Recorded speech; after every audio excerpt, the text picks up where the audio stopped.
好，咁咧今日奉獻時刻又為大家揀咗一段嘅經文，係哥林多後書9章7至到8節。咁不如我哋一齊去讀呢一個奉獻嘅經文啦。1、2、3起，各人要隨本心所酌定的，不要作難，不要勉強，因為捐得樂意的人是神所喜愛的。神能將各樣的恩惠多多的加給你們，使你們凡事常常充足，能多行各樣善事。Amen。喺呢段嘅奉獻嘅經文裏邊呢，我好即刻諗起呢，我近期即係要去搞一啲即係自己公司咧要去搞一啲活動呢。咁啊，即係原來你 join 咗 member， 即係 join 咗會員呢，咁你就可以免費參加全年好多唔同嘅活動啊，各樣嘢嘅喎咁樣。咁我會睇到呢，其實好似奉獻啦，其實如果你能夠加入咗成為一個會員呢，哇！你就會有好多咩啊？好多權益，好多權利，好多祝福咁樣。其實唔知大家知唔知喺神國嘅裏邊都有一個好重要嘅屬靈嘅法則，就係當你去奉獻嘅時候，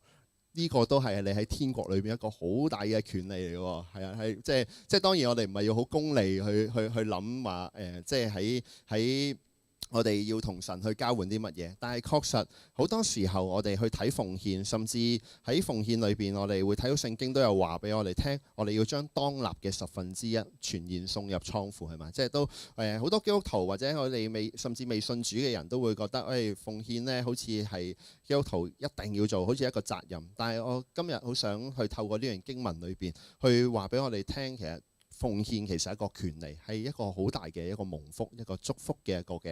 嘅途徑咯。咁甚至喺呢段經文裏邊話原來奉獻呢未必真係個個人都一樣嘅喎，因為呢喺當中我哋就係話唔係隨意而為嘅，係隨本心所酌定的，即係要經過斟酌嘅，要經過呢去考量，係從心而發嘅。我哋可以去運用呢一個嘅權利去敬畏神呢，亦都可以經歷到神佢當中嘅供應。所以一個真正嘅奉獻係一個甘心樂意嘅一個奉獻嘅量度，係啦，即係嗰個量度就係你覺得你呢位神信唔信得過啊？你有冇信心去將你嘅生命或者金錢可以投放喺神嘅當中嘅時候，可以去經歷到神嗰個嘅祝福喺我哋嘅生命裏邊呢？咁但係當然喺經文裏邊去講話，不要作難，也不要勉強。其實如果我哋係好勉強嘅作難嘅，或者你見到人咁樣奉獻，我哋就喺人前好似話法利賽人咁喺人前去做呢啲嘅奉獻嘅時候，其實我相信呢個只係一個血氣嘅回應。今日我哋去審視下我哋嘅內心，我哋每一次嘅奉獻嘅時候，我哋係咪都帶住一個好對神嗰種嘅敬畏，對神嗰種嘅信靠去回應佢呢？甚至當我哋投放嘅奉獻嘅時候，我哋係有份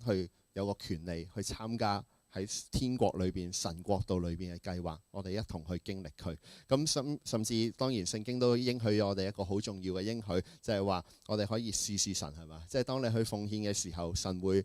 敞開天上嘅窗戶，傾福於你，甚至讓你無處可容。讓我哋一同去經歷神呢個無處可容嘅一個嘅賜福，一個嘅祝福。即係呢個係天國裏邊一個好重要嘅原則。所以希望今日我哋去運用或者去享受，去拿起神俾我哋呢個權利，用甘心樂意嘅心去侍奉我哋嘅主，亦都去奉獻喺當中。不如我哋一齊去為奉獻去禱告。主啊，多謝你，多謝你真係讓我哋知道奉獻係我哋作為基督徒，作為去依靠你嘅人裏邊一個好大嘅權利，亦都係一個好蒙福嘅一個途徑。係主啊，求你真係讓我哋真係知道我哋嘅內心，我哋點樣去運用一個甘心樂意嘅心去用奉獻去回應你，亦都讓我哋知道當我哋去奉獻嘅時候，神你有好多嘅祝福，好多嘅應許喺當中，讓我哋可以去經歷得到。就係好似聖經頭先經文裏邊講，凡事都能夠常常充足，甚至能行多各樣嘅善事。求主你繼續去帶領去保守，亦要祝福 AA 教會每一位牧者領袖都係有智慧去運用我哋所運用嘅金錢係當中都係能夠榮神益人，喺神你天國嘅角度裏邊可以真係去真係好似一粒芥菜種一樣，可以去不斷信心去增長。求主你繼續去使用去帶領我哋。感謝主，我哋同心禱告，奉耶穌基督得勝嘅名字，我哋一齊講 Amen。咁我哋奉獻呢有4種方法嘅喎，咁大家可以用轉數快啦，直接轉帳去工商銀行嘅戶口啦，或者你可以寫支票嘅郵寄嘅方式裏邊去做呢個奉獻。咁記住支票抬頭要寫翻 Alpha Assembly Limited 或者係愛群職場教會有限公司。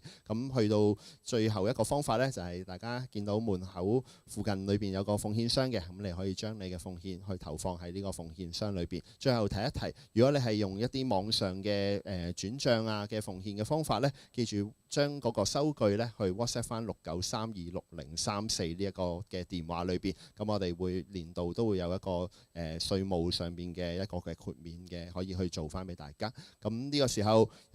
再一次有請 Elton 牧師之前呢，咁我哋有 Alpha Youth 嘅咁咧今日咧嘅 mentor 係 Clarissa， 咁都俾掌聲 Alpha Youth 同埋 Clarissa 係啦，即係我哋嘅 Alpha Youth 嘅導師。